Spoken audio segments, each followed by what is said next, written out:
Começamos a desafiar os fortes, os valentões, os ligadores.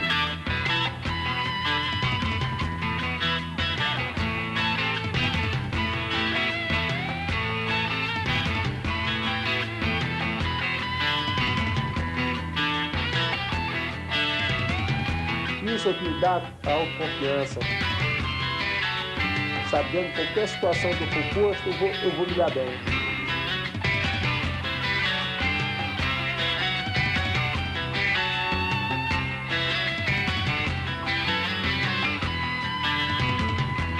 Todo gris já nasce famoso, aquele negócio.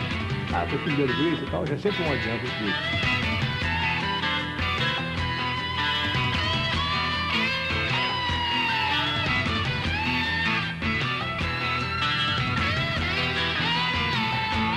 Pessoas aprendem que usem o jiu-jitsu que nós viemos usando.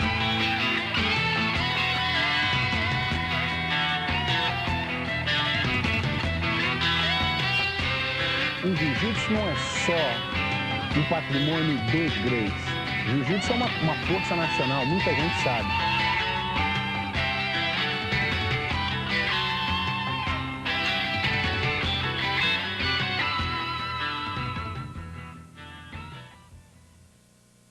O jiu-jitsu, em princípio, é uma arte de defesa pessoal que existe há milênios no Japão, que foi quem assumiu a paternidade, porque dizem que veio da Índia foi à China, e da China o japonês pegou, aperfeiçoou e fez o método oficial de defesa pessoal deles.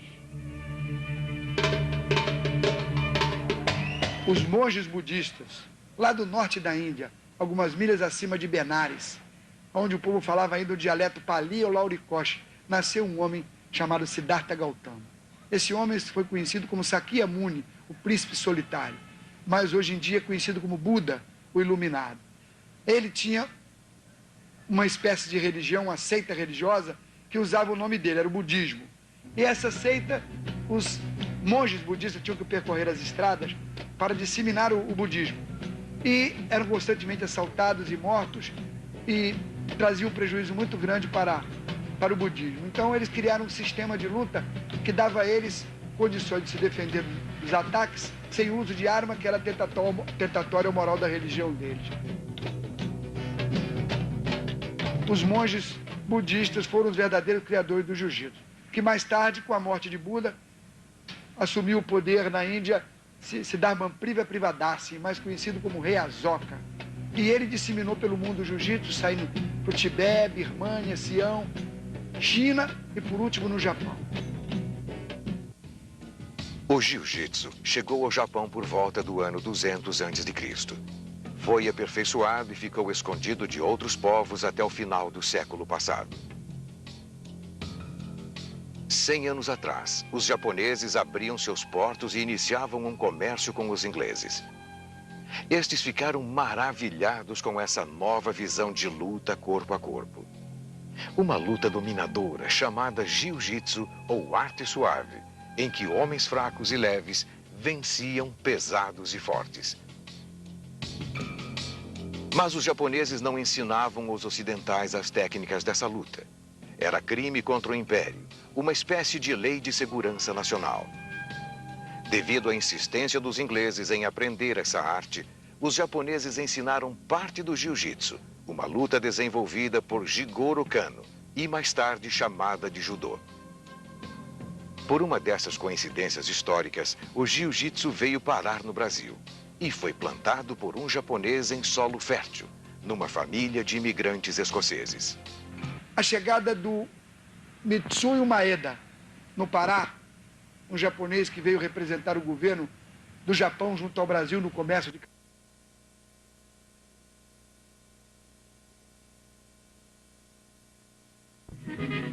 Gastão Gracie era carioca, descendente de escoceses.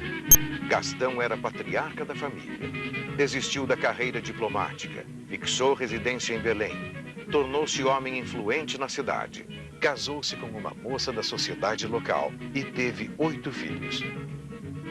Carlos Gracie, Gastão Gracie, Oswaldo Gracie, Jorge Gracie, Ilka, Helena, Mary e uma das maiores figuras da nossa história, uma das maiores figuras dos nossos heróis, no meio de tantos heróis, o nosso querido professor Hélio Gracie. Gastão Gracie ajudou Essaí Maeda, conhecido como Conde Coma, a prosperar nos negócios em Belém. Em forma de gratidão, o Conde Coma ensinou a Carlos, o mais velho dos filhos de Gastão Gracie, os segredos do verdadeiro jiu-jitsu japonês. Nesse momento, nossa história muda bruscamente. E quando nós viemos para o Rio, o falecimento de meu avô, meu pai veio com a família para cá e meu irmão passou a dar aula a amigos. Ele não tinha, assim, uma atividade, vamos dizer, especializada, e amigos queriam saber jiu-jitsu, ele começou a dar aula de jiu-jitsu. No Rio de Janeiro dos anos 20, a família Gracie encontrou uma capital da República agitada. Como dizia Carlos Drummond de Andrade, rica em atividades culturais. Foi o período da criação do samba e havia festas por toda parte. Os bares viviam cheios, onde os malandros e bons vivãs bebiam, dançavam e a honra ainda era defendida em brigas dentro e fora dos bares. Capoeiristas e boxers dominavam o cenário da época. Mas, como sempre, existiam os valentões, os malcriados e os infratores de plantão. Com a família Gracie no Rio, puxados por Carlos Gracie, esse quadro começou a mudar. Depois de um ano e meio, eu só vendo ele dar aula de manhã até de noite, que eu não tinha o que fazer, adquiri a prática de saber o que ele dizia e de responder as perguntas que lhe faziam. Fiquei um papagaio. Sabia as perguntas e as respostas. Um dia ele se atrasa, e com esse atraso, o aluno que veio dar aula, que era uma pessoa importante do Banco do Brasil, e eu disse: doutor, o Carlos não está, o senhor quer que eu vá passando um programa no senhor? Ele, vamos brincar, porque era garoto, tinha 15 anos. E do que eu dei aula, eu, como sabia aquilo tudo de cor, falei o que meu irmão falava, perguntava, dizia, mostrava. Quer dizer, era praticamente um professor, embora cópia. Quando meu irmão chegou, que quis dar aula, o aluno disse: olha, eu já fiz a aula com o Hélio e gostaria que ele continuasse me dando aula. Meu irmão, que nunca foi muito de morrer por trabalho, gostou. Primeiro, por saber que eu já sabia jiu-jitsu sem que ele me ensinasse. Segundo, que eu ia dar aula por ele, que ele não tinha esse trabalho, eu daria. Resumo, fui nomeado professor dessa maneira. Mas que tipo de professor? Ensinava. Mas depois eu queria fazer, eu comia sozinho, não conseguia. Daí comecei num esforço muito grande para que eu pudesse fazer a descobrir a diferença entre os movimentos que ele mostrava e o que eu teria que fazer. Essa foi a adaptação que eu fiz, que eu praticamente não inventei o nosso jiu-jitsu. Eu apenas adaptei a minha pessoa, criando formas de alavanca, de acordo com o que nós possuímos, a dar aqueles movimentos que o japonês fazia à base da força e da habilidade.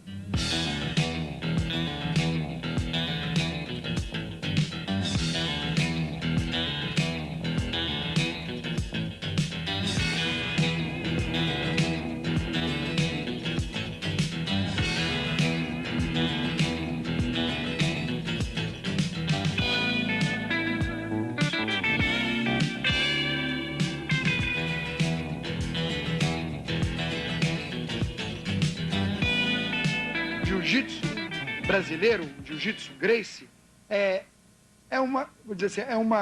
uma preparação do antigo jiu-jitsu, do jiu-jitsu de Kosen, do judô de Kosen, como os japoneses chamam, para transformar no jiu-jitsu Gracie, que é o jiu-jitsu que o Hélio transformou e criou esse sistema de luta, como ele mesmo diz, luta para fraco.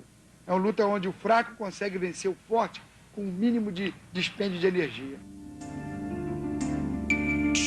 Hoje em dia vejo umas lutas aí e fico até meio decepcionado, porque é uma força muito grande. Eu acho que o sujeito, para ganhar um fraco e sendo muito forte, ele não precisa luta, ele dá um soco na cabeça do cara, bota o cara no chão. Então o jiu-jitsu é exatamente isso, é o fraco poder se defender do forte. E para isso você tem que usar a força do teu adversário E você tem que usar as alavancas. Imagine o Antigo Oriente. Os monges budistas que desenvolveram o jiu-jitsu viviam uma dieta física e espiritual. Alimentavam-se de grãos, eram magros, baixos, enfim, frágeis presas fáceis para ladrões, soldados, inimigos, vagabundos de estradas. Como por encanto, mais de 2000 anos depois, o jiu-jitsu reapareceu no Novo Mundo para beneficiar, entre outros, Hélio Gracie, aparentemente frágil como um monge. Eu pequeno, fraco, tinha vertigem, ninguém sabia a causa, depois vieram a dizer que era vamos dizer, sistema nervoso. Eu era um menino cheio de complexo, cheio de recalque, queria ser valente, mas não queria ser medroso. E isso vai levando um cara, às vezes, para um caminho. Se eu não tivesse o jiu-jitsu, eu não sei o que seria hoje. Nos anos após a Segunda Guerra Mundial, os garotos brasileiros, como de outros países, tiveram problemas. Passaram por grandes dificuldades financeiras e emocionais. Um grupo de garotos cariocas teve a sorte e o privilégio de conhecer o jiu-jitsu, a luta suave e Hélio Gracie. Frequentar a academia de Hélio Gracie foi um privilégio para poucos.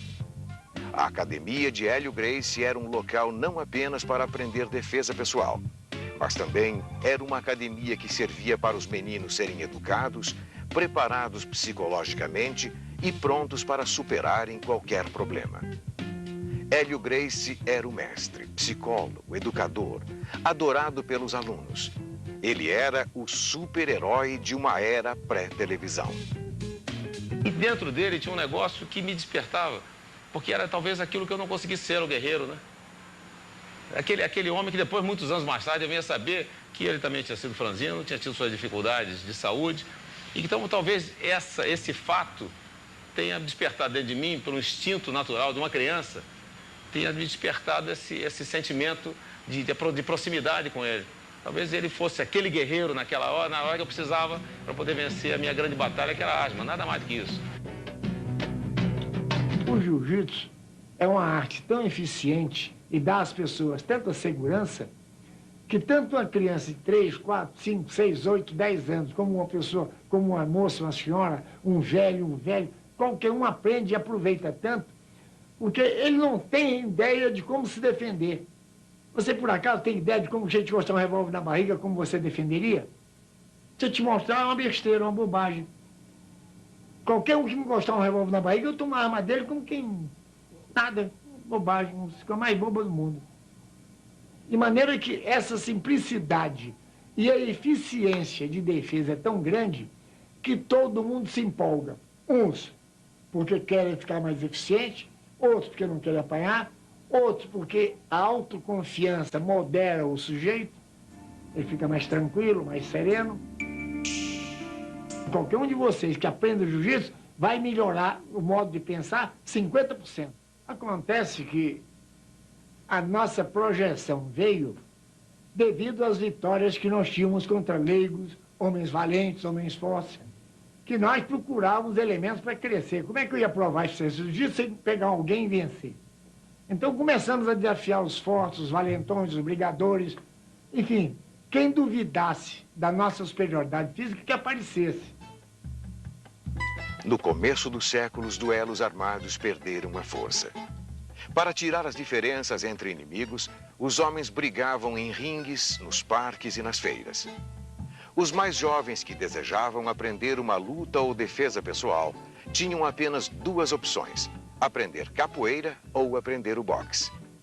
Os Gracie, principalmente Carlos e Hélio, criaram uma estratégia diferente: um marketing agressivo para divulgar o jiu-jitsu. Imagine quem em sã consciência iria entrar numa academia de uma luta com um nome estrangeiro. A maioria achava que a capoeira, um tanto vulgar, e o boxe, mais nobre, eram as melhores opções. Os Gracies passaram a desafiar todos os lutadores. O objetivo era conseguir alunos, popularizar o jiu-jitsu. Chegaram até a colocar anúncios no jornal, convidando pessoas para apanhar. Primeiro vencemos todo que era valente do Rio de Janeiro, Tico Soledade, bairro não sei quem, enfim. os brigadores da época apanharam todos. Aí começaram a arranjar gente para nos vencer, porque no início nós tínhamos uma oposição muito grande. Oposição essa que no brasileiro é muito comum. O gente começa a crescer, eles querem testar a eficiência do cara. Seja em que arte for. Se você chegar no Rio de Janeiro e disser que é o melhor, ele não acredita no que você diz, daí vai pagar para ver. E esse pagamento para ver, todos se deram mal, porque foram apanhando um atrás do outro, aí começaram a vir boxer, minha primeira luta foi com boxer, depois veio luta livre, depois veio juiz, aí começou o japonês e todos começaram a apanhar. Durante 25 anos, os Gracie lutaram e venceram toda sorte de lutadores. Carlos e Hélio Gracie foram os criadores do Vale Tudo. Imagine um homem de 60 quilos como era Hélio Gracie, de pouco mais de 1,60 m. Imagine sua bravura, técnica e coragem. A principal luta de Hélio Gracie nesses anos, a que mais deu orgulho para a família, foi uma batalha histórica de mais de 3 horas de duração, entre ele e Valdemar Santana. Essa luta espantou o mundo. Hélio Gracie brigou com Valdemar Santana, ele com 42 anos, ele com 22, uma diferença de peso de quase 30 quilos. Ele brigou 3 horas e 45 minutos. E essa luta só acabou porque o professor, já sem resistência, perdeu a luta por desmaio. Ele apagou e a luta se encerrou aí. Foi a luta que mais nos honrou. Em 52, eu parei de lutar. Foi a última luta que eu fiz com o campeão do mundo, Kimura. Que eu lutando, porque ele não quis lutar comigo, porque achou muito fraco para lutar com ele, que ele pesava 100 quilos, era um homem forte, campeão mundial. Me testou como vice-campeão do mundo. Pesava uns 15 quilos mais do que eu, 20.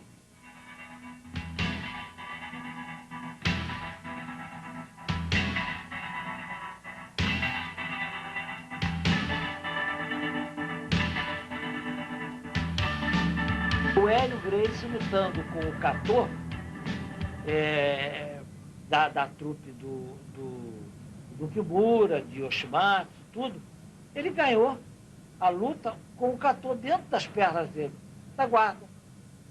Entendeu? O Hélio foi metendo a mão e ele foi deixando o Hélio com um determinado truque e habilidade, levou as duas mãos à gola e puxou, e o Catô dormiu num estrangulamento.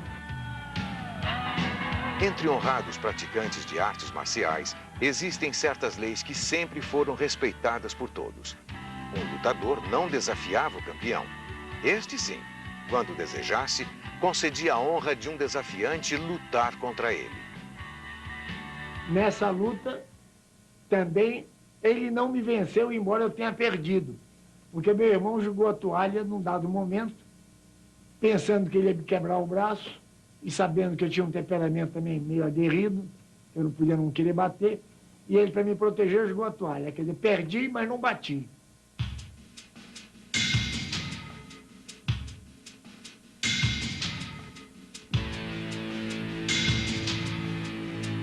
Caramba, o gigante, sabe? Ele só foi superado porque o gigante sabia um jiu-jitsu primoroso e que tinha 100 quilos e ele tinha 62, sabe? Então, essas coisas todas... ele perdeu ali como um guerreiro, um verdadeiro guerreiro. Não foi ele que pediu para parar. Foi o irmão dele que disse, para, jogou a toalha, disse, para, porque vai arrebentar todo. Mestre Hélio Gracie, lutador, psicólogo, educador e estrategista de marketing. No início dos anos 50 já possuía muitos alunos. Sua academia no Rio funcionava a todo vapor, repleta de jovens e promissores alunos, futuros lutadores.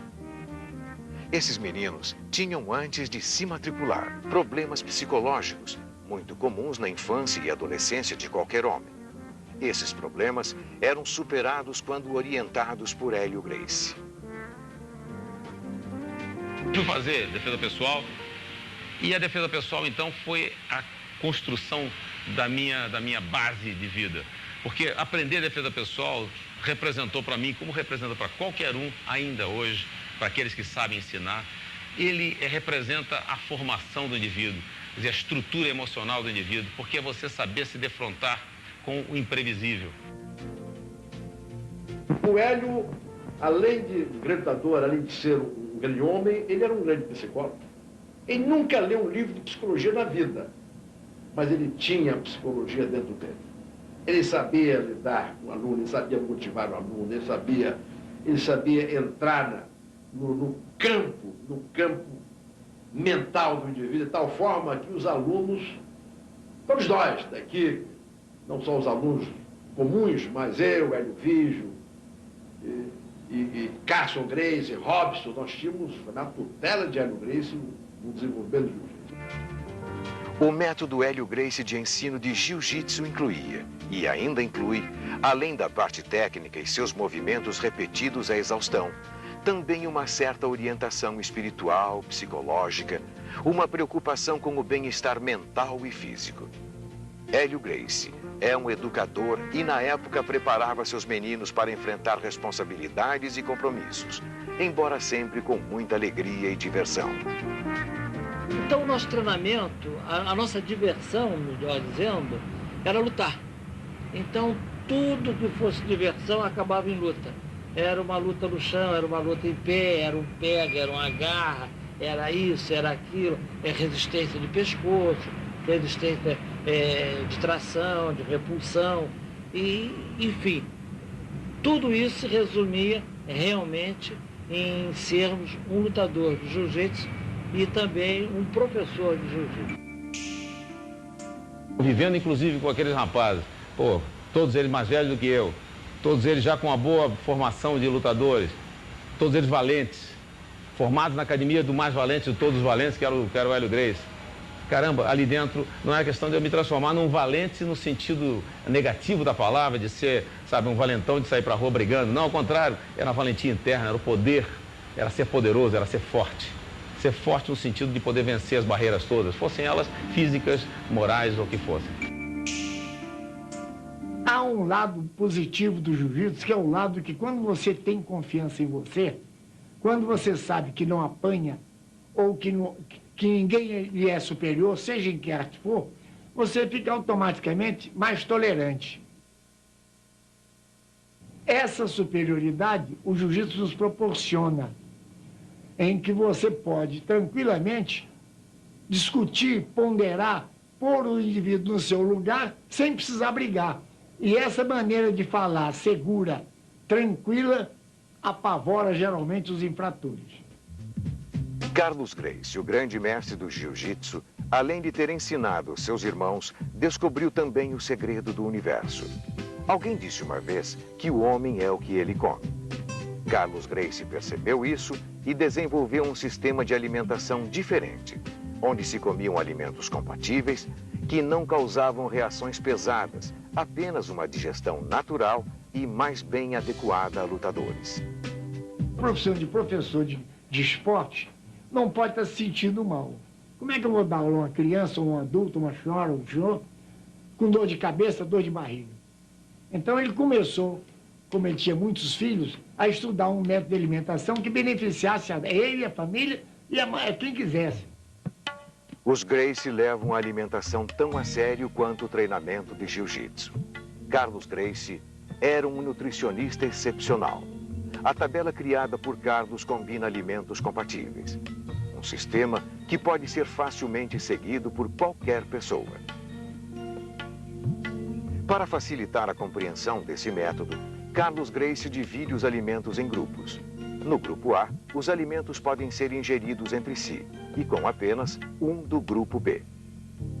Por exemplo, você pode comer carne com a maioria dos legumes ou com vários tipos de saladas. No grupo B, os alimentos não combinam entre si. Arroz é incompatível com feijão. No grupo C, os alimentos combinam entre si e com um do grupo B, mas sem prepará-los com gordura. Mamão e maçã são permitidos num suco ou naturalmente.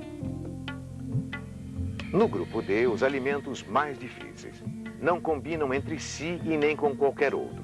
Abacaxi, maracujá e manga se encontram aqui. Grupo E. É um ensaio sobre a banana. Ela combina com mamão, leite e melancia. Nunca coma banana com abacate, açúcar ou mel. No grupo F, conselhos especiais sobre leite e com quais alimentos pode ser combinado. Leite vai bem com banana, ovos cozidos e os alimentos do grupo B, como aveia e arroz. No grupo G, um destaque especial sobre creme de leite e sua combinação.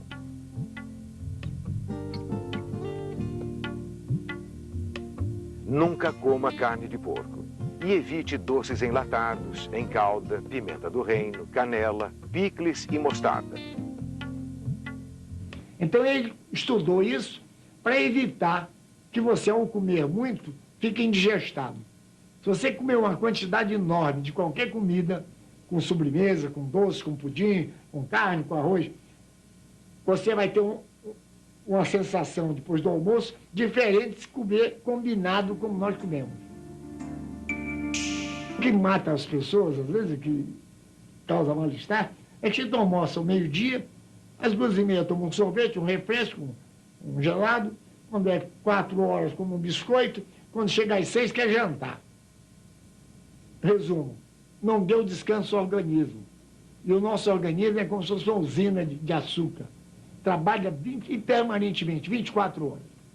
Então, se você não der tempo de digerir o que você ingeriu e joga outra coisa em cima, é como quem está varrendo um chão e o outro jogando sujeira em cima. E não para de varrer nunca.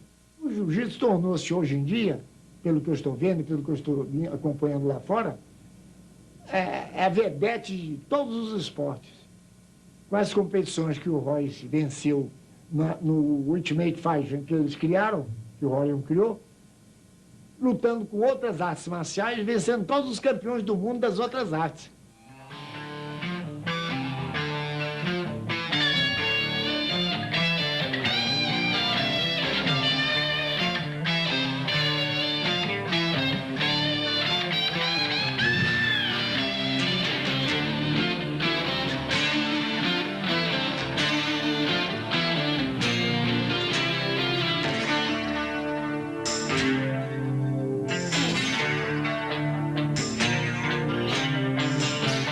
O primogênito de Hélio Gracie, Rorion, se identificou com a causa da família. Como um seguidor das tradições dos Gracies, Rorion é um profundo conhecedor das técnicas do jiu-jitsu. Um lutador invencível e com uma formação acadêmica adequada, ele é advogado. Pode aspirar novos patamares para o esporte desenvolvido por seu pai e tio. Rorion tem o perfil de um empreendedor com objetivos certos e inteligentes. Isso lhe permitiu implantar o jiu-jitsu no maior país do mundo. O nome da família Gracie, principalmente como consequência do trabalho do papai, que fez uma árvore enorme de prestígio, de fama e de nome, todo Gracie já nasce famoso, aquele negócio, né? Ah, tu é filho do Hélio Gracie e tal, já é sempre um adianto incrível. Para mim era muito fácil, entendeu? E eu sou um cara que gosta de produzir as coisas, eu quero fazer as coisas acontecerem. Então, para crescer a vida inteira na sombra daquela árvore, sabe como é que é? Com todas essas facilidades, apesar de ser um troço altamente conveniente, não é da minha natureza. Eu prefiro criar alguma coisa. Então, sei lá, meu espírito de aventura e tal, depois de ter passado a oportunidade uns tempos nos Estados Unidos, eu resolvi, então, em 78, depois de me formar aqui, sentir que o casamento não tinha dado certo e tal, voltei para os Estados Unidos com a finalidade de botar o jiu-jitsu na América. Rorion foi sempre fiel às técnicas de aula da família Gracie. A filigrana e excelência dos movimentos treinados repetidamente. Isso cativou muitos alunos americanos durante um tempo. Rorion foi ator em Hollywood e ensinou não apenas artistas famosos como Mel Gibson e Chuck Norris, mas também policiais, soldados de forças especiais do exército americano. Nessa eu fui mais ou menos tomando um gostinho desse troço, enquanto isso tinha uma casinha pequena em Hermosa Beach, botei uns tatames na garagem e todas as pessoas que eu conhecia, eu convidava para tomar uma aula comigo. Nesse processo, um amigo, trazia o outro e tal, e quando ele trouxesse um amigo, ele dava outra aula de graça, se trouxesse 10 amigos, ganhava 10 aulas de graça, cada um dos amigos ganhava, quer dizer, eu fui dando aula para todo mundo de graça, o pessoal gostava dessa e foi aumentando o boato que tem um cara do Brasil que ensina uma luta muito eficiente e tal, quer dizer, o negócio foi crescendo aos poucos nessa base.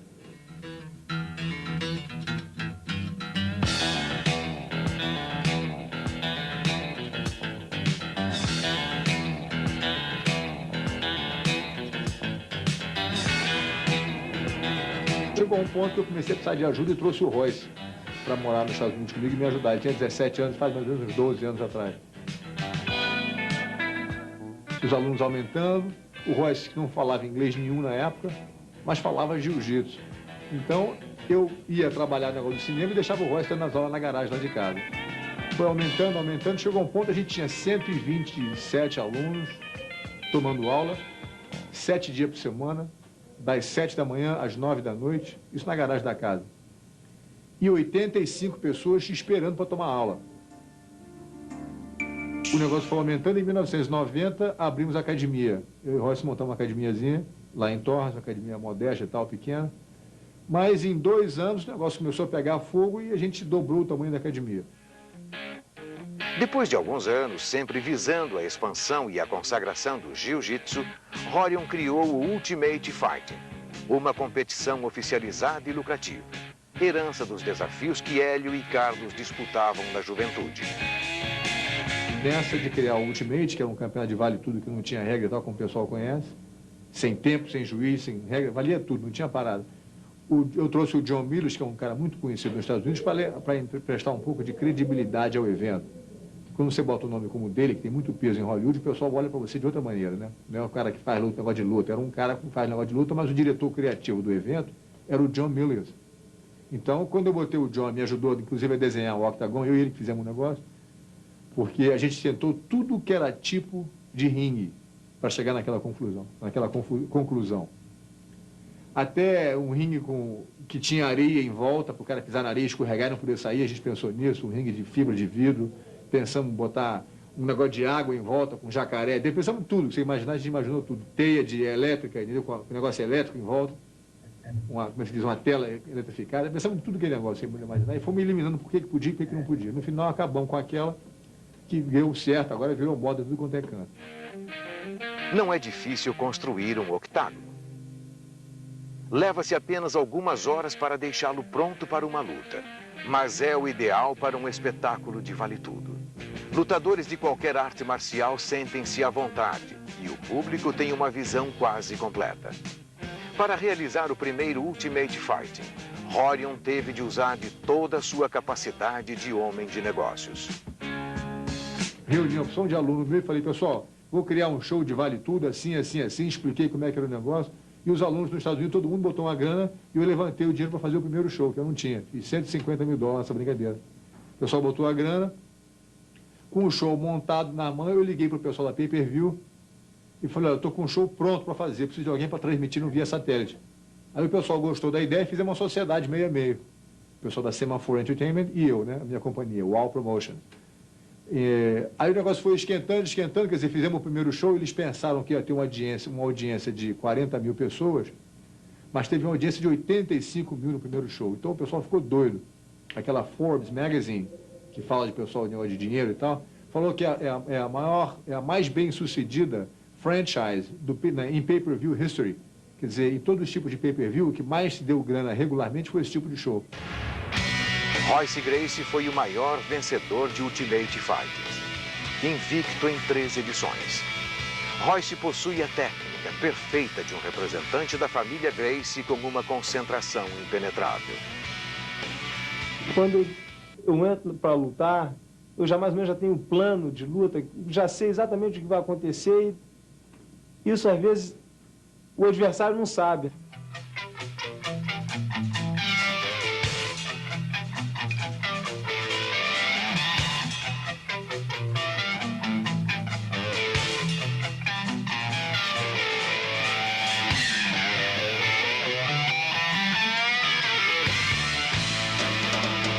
A luta mais difícil é contra mim mesmo, é dentro da minha cabeça.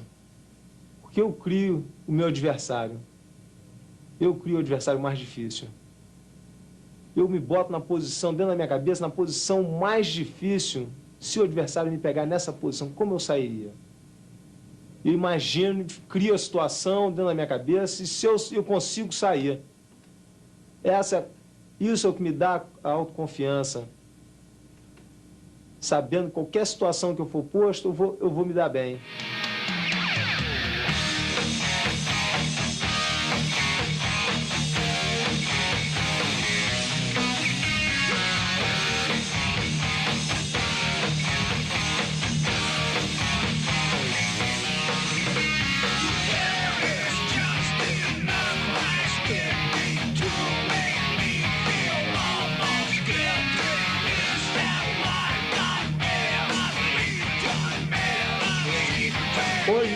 sonho de todos os lutadores de artes marciais é ver a nossa caveira. Todo mundo quer ver um Gracie perder, todo mundo quer ganhar o Royce.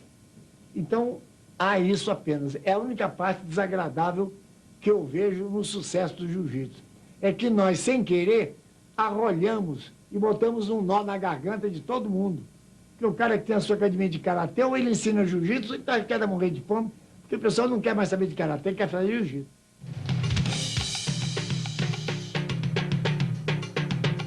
É sempre necessário um líder numa revolução social.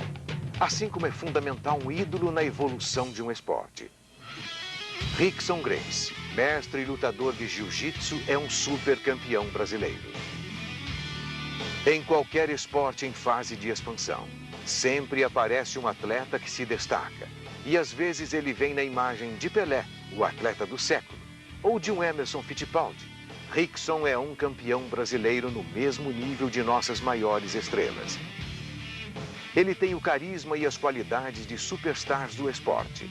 Talento, conhecimento das técnicas do jiu-jitsu, sereno, confiante. Ele passa exemplo de integridade e dignidade, maturidade profissional, nos mesmos moldes de seu pai, Hélio Gracie. Tudo que eu fiz na vida foi voltado para o lado positivo das coisas. Eu acho que o próprio jiu-jitsu, hoje em dia, ele às vezes é deturpado. As pessoas ensinam, acho que talvez só o Gil, entendeu? Só como é que faz para bater nos outros, como é que faz para ganhar uma luta. Eu acho que jiu-jitsu é muito mais do que isso. É a filosofia que a gente tem que ter, que dá realmente uma globalidade ao esporte, que é... Você vê outras martial arts, como o karatê, que não tem a mesma eficiência do jiu-jitsu, mas tem um lado bonito, que é a disciplina, que é a maneira com que eles se tratam, ou as maneiras com que eles identificam o zen aspecto da luta, entendeu? E eu acho que o jiu-jitsu precisa disso, não é uma coisa que esteja fora do jiu-jitsu, simplesmente porque o jiu-jitsu é uma luta eficiente. A minha preocupação, hoje em dia, é realmente unificar o jiu-jitsu como uma coisa que tenha também o lado filosófico, tenha também os benefícios e as condutas, o senso de conduta moral e ética do atleta, que tenha, entendeu? Que faça o atleta entender que esse poder que ele adquire não é o poder que ele vai usar para o mal ou para, entendeu? Ele tem que ter um equilíbrio. Você dá um revólver na mão de uma criança, é perigo na certa. Você dá o jiu-jitsu na mão de uma pessoa que não tem a formação moral, é o mesmo perigo. Então, em termos de associação, eu tenho a obrigação, dentro do meu coração, de querer dar o meu jiu-jitsu, mas não só a parte da luta, mas o que eu aprendi desde criancinha na academia, que é como se portar com relação ao mais fraco, como se portar com relação ao mais forte, de não ter medo das situações e não ter controle emocional para saber ponderar, para saber perdoar, para saber relevar muita coisa e levar para casa. Essas coisas são importantes, entendeu? Porque o esporte é feito exatamente dessa filosofia. Sem dúvida, ele está certo. Rickson seguiu fielmente os ensinamentos de seu pai. Mas as lutas que o revelou como um futuro campeão foram travados contra o Zulu, um negro de 1,95 m, um super atleta. Foram combates memoráveis. A luta do Zulu, a mais difícil foi a que não foi em Brasília, que foi a minha primeira luta profissional. E depois eu lutei com ele de novo no Maracanãzinho, numa luta que foi um pouco mais, não digo mais fácil, mas um pouco mais dentro de uma estratégia. Ele não queria perder, ele sabia que eu era forte no chão, então ele botou vaselina, ele lutou para empatar a luta, entendeu? E foi uma luta um pouco mais tática do que violenta e como mais louca, entendeu?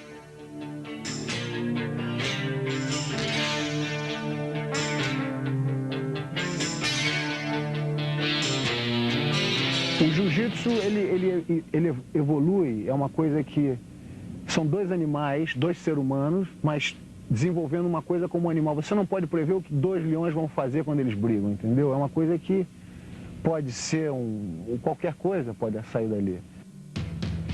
Rickson, a exemplo de seus irmãos Rorion e Royce, também foi para a América conquistar os Estados Unidos. Em terras gringas, Rickson mantém a tradição da família. Dá aulas, disputa combates, eventualmente participa de torneios vale-tudo. Em 94, seu prestígio cresceu ainda mais vencendo um Ultimate Fighting no Japão. No ano seguinte, ele repetiu o feito em grande estilo. Derrotou 3 japoneses. Mas não pensem que Rickson é só talento. Sua técnica é associada a um treinamento duro, eficiente, unindo os segredos da família Gracie, técnicas de respiração e yoga e métodos modernos. Rickson Gracie é pura determinação e concentração. Sua vontade de vencer é única e insuperável.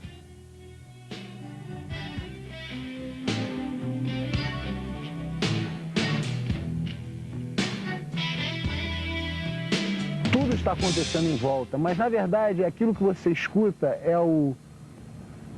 são os anos de treinamento e dedicação que você mesmo acredita em você. Você tem que acreditar no que, entendeu? No que você está pronto a fazer e na capacidade que você tem de resolver a situação imediatamente quando a situação aparece.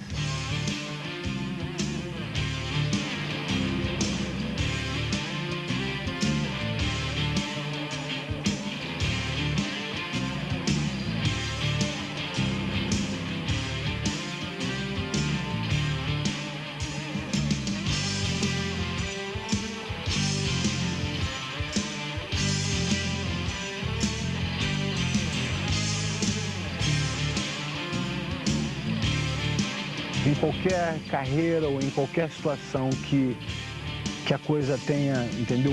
O que o produto seja bom, o que eu acredito que o jiu-jitsu e que eu acredito que os meus resultados como profissional são os melhores dentro do que eu posso esperar, mas existe a necessidade de um suporte na parte de organização, de infraestrutura, de business. E não podia ter encontrado uma pessoa que viesse mais perfeito para esse tipo de posição do que a minha mulher, que está por mim 100%. Um dos segredos do sucesso que tem sido para a gente é a gente estar sempre escalando como se fosse uma montanha, tá? Então, 94 foi uma coisa, 95 a gente quis que fosse maior e foi no Budokan, foi muito bem produzido e de lá a gente visualizou esse evento maravilhoso, enorme que aconteceu agora, que foi o Pride One, que é o reflexo dessa visão que a gente teve. Engraçado que foi até a gente estava no aeroporto quando a gente falou isso, quando acabou 95, a gente vai fazer um negócio agora enorme para levar o esporte para um outro nível. Entre todos os eventos que Rickson participou, o Pride One, realizado em outubro de 1997, foi o mais espetacular. Rickson Gracie derrotou seu oponente em 4 minutos. Com 30 segundos para acabar o primeiro round, eu decidi mudar a estratégia e surpreendê-lo numa chave de braço. Que mesmo que ele fosse suficientemente esperto para se defender, e eu fosse perder a posição que eu tinha adquirido, a montada, que é uma posição importante para nós, estaria mesmo no final do round e a gente ia começar em pé do mesmo jeito. Por isso que eu arrisquei uma chave de braço. Com essa vitória impressionante, Rickson se consagra como o maior lutador deste final de século. Imbatível, líder e famoso. Ele comprovou mais uma vez as teorias de seu pai, Hélio Gracie, sobre a qualidade de vida, respeito, controle emocional, equilíbrio físico e mental. Meu pai, ele, além de ser um grande atleta, ele sempre procurou dar em casa todos os conselhos e todas as informações necessárias para a formação de homens de valor, de caráter, de respeito, de verdade, de senso de família, de fraternidade. Então, esses valores que eu recebi em casa são os alicerces hoje do que eu sou. E isso foi exatamente a essência do jiu-jitsu que nós temos hoje, que quando nós voltamos ao Japão hoje, nós sentimos que o jiu-jitsu que eles tinham, hoje em dia foi bem superado pelo nosso jiu-jitsu atualmente, exatamente pela intervenção e pela evolução que começou com o meu pai Hélio.